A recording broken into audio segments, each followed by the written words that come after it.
बिस्मिल्लाहिर्रहमानिर्रहीम अस्सलाम वालेकुम दोस्तانو उम्मीद लरم چې تاسو به روغ جوړ او خوشاله وي او ژوند په مزو کې وي دوستانو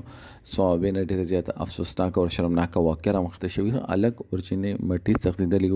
نتیجه مرګ دوی چا مړ کړل کوم ځای کې گیر کړل چې باندې کوم ټول معلومات په دې ویډیو کې شریکو او کدا تاسو ټول معلومات باندې ځان خبرول غواړئ مونږ ویډیو ځان سره اخیرا پرې ګورئ چې کوم ملګری مونږ په چینل باندې نوی دي هغه د مونږ چینل مخه ځان سبسکرایب کړئ ټلې نشان دی وای تاکي مونږ راتلونکي معلوماتي ویډیو هغه ته په اسانۍ سره ملاب شي دوستانو ته واقعیت ثابت چې الګ اورجینی مټی سختیدلی هغه نه بعد د چینه کور ولادوی پیدا کړو او دوی ډیر زیاتې بے دردی سره قتل کړو دوستانو دوی څه غلط کار نه کړی خو پښتو د غیرت د دایره کار نه دوی بار شوی وو جینی اور الګ څه سینا نه وکړي نکای کړی و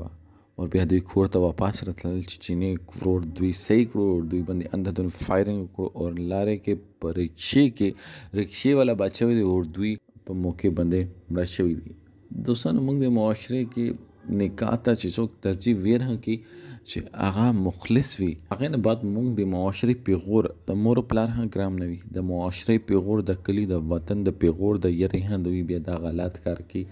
دوی بیا اخنه بخنه نه کوي دوی بیا مرګ ته چې دوی لاس اچولې نو دوی بیا هغه مړ کوي دلته د چینه ورور دوی مړ کړ او ځان غیرتمند ثابت کړو کلی وطن په مخ کې دا ډیر زیات غیرتمند سړی ثابت شول خو خپل خور اور هغه الله کې مرګ خور یې بدنامه کړه بل ځان یې بدنام کړو ټول عمر ته به دا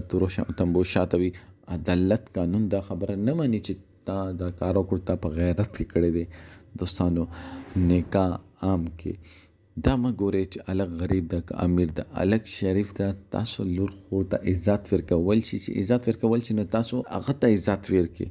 چې موږ هغه ته عزت ورنکو دا د ځوانان دي دوی د خبرو باندې نه پیږي چې کوم خبرو باندې مشران پیږي موږ وسه خپل هیڅوک یو پښتون خپل لور خور سره نشي کنسل هغه کاونسلینګ نشي کول یو مور پلار د الګ سره نشي کنسل هغه کاونسلینګ نشي کول چې ګورځ وی دا تاده پر خن نه دي هغه نه باوجود د الګ کور ولا ترشته لګلی وخه هغه د رښتیا نه انکار کړي بیا د الګ خورچنی و تختل او نتیجه دا چې نن هغه مړ دي او دغه ورور چې دا هغه جیل کې ده دوستانو غلط کار غلطه نتیجه دې باره کې تاسو سره د کمنټ سیکشن کې خپل رائے ضرور وکړئ. السلام